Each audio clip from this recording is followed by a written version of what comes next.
avec d'autres succulentes.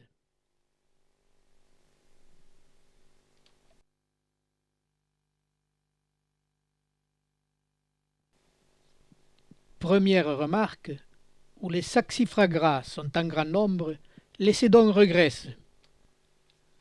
Par leur multiplication compacte des rosettes, ils étouffent tout autre végétaux. Cette plante, à ses débuts, se présente sous forme de rosette, qui a la particularité de capter le calcaire, les points blancs en bordure des feuilles. Elle se multiplie par rejet, pour, petit à petit, former des touffes.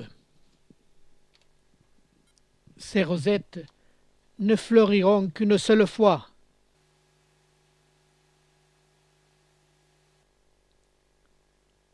La tige florale, d'une trentaine de centimètres de haut,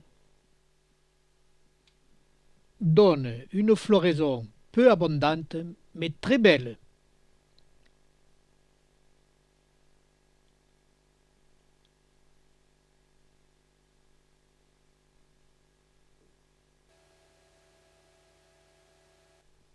Les fruits en forme de clochette ouverte dirigée vers le haut distribueront leurs graines que petit à petit.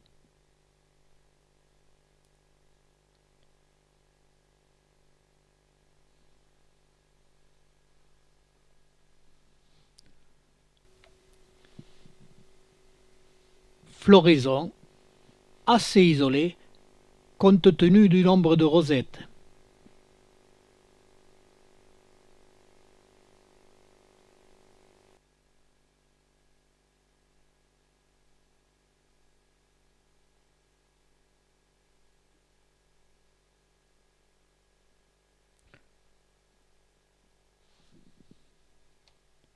Cette plante, par son pouvoir de recouvrement, est très efficace. Quand elle meurt, après la floraison, elle laisse derrière elle une quantité d'humus qui bouche tous les intervalles des roches. Et petit à petit, le terrain se comble.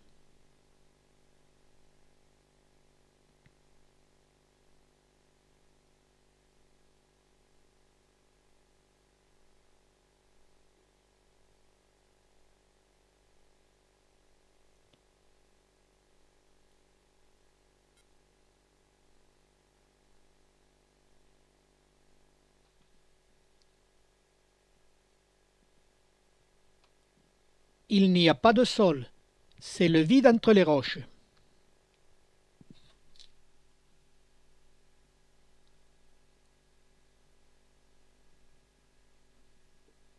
Autre curiosité que j'ai appelée Saxifraga Aison-Vallée, pour la bonne raison que sur tout le plateau d'Olbrac, c'est le seul endroit où l'on trouve cette plante. C'est un site unique pour ce plateau. Elles sont là par dizaines de milliers.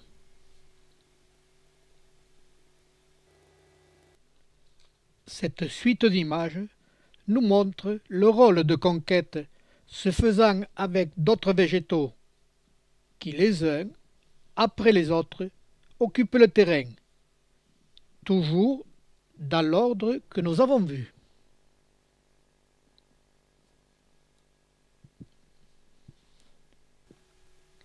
Elle comble avec une grande efficacité tous les vides entre les roches. Après leur mort, elle laisse les premiers humus importants.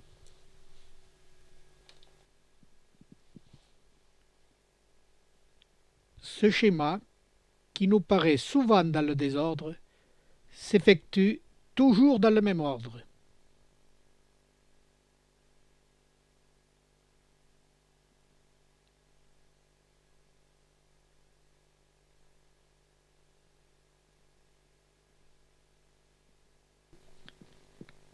Elles sont aussi capables de conquérir les falaises. Cette espèce végétale est bien plus à l'aise dans la conquête des éboulis. Au début, quelques touffes au milieu des roches, puis, petit à petit, elles recouvrent tout le terrain et permettent aux graminées de s'installer.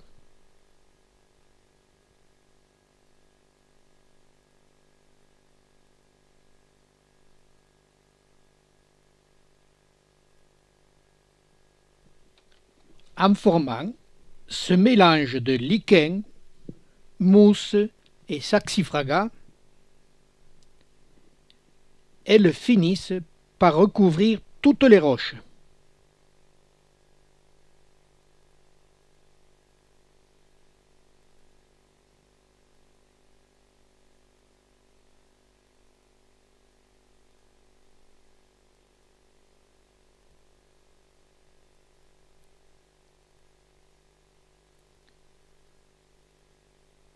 Petit à petit, elles gagnent du terrain.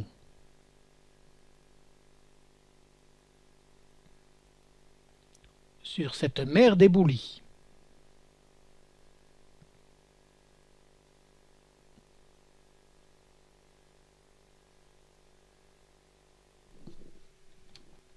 Particularité, les saxifragas, après leur floraison, meurent. Le vide laissé sera remplacé par d'autres végétaux. Ce spectacle de mélange de végétaux, nous donnant de superbes images, pourrait nous faire croire que tout se passe en harmonie pour la conquête de l'impossible. Malheureusement, ce n'est pas le cas. Les espèces végétales se succédant les unes après les autres. Tout ceci se faisant dans l'ordre des grandeurs. Les grandes espèces étouffant les petites en les privant d'ensoleillement.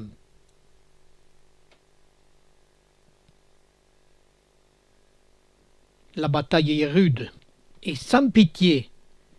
Les lichens de première génération sont recouverts par les mousses et les lichens du deuxième ordre. Ensuite viennent les succulentes, les graminées, les buissons et les arbres. Tout ceci s'est passé au centre de cet éboulis. À leur tour, les espèces animales pourront occuper le terrain, comme ce troglodyte, oiseau très rare. C'est ainsi que petit à petit, la montagne sera recouverte. Ces végétaux, à plus de 1200 mètres d'altitude, auront à supporter des hivers très rudes.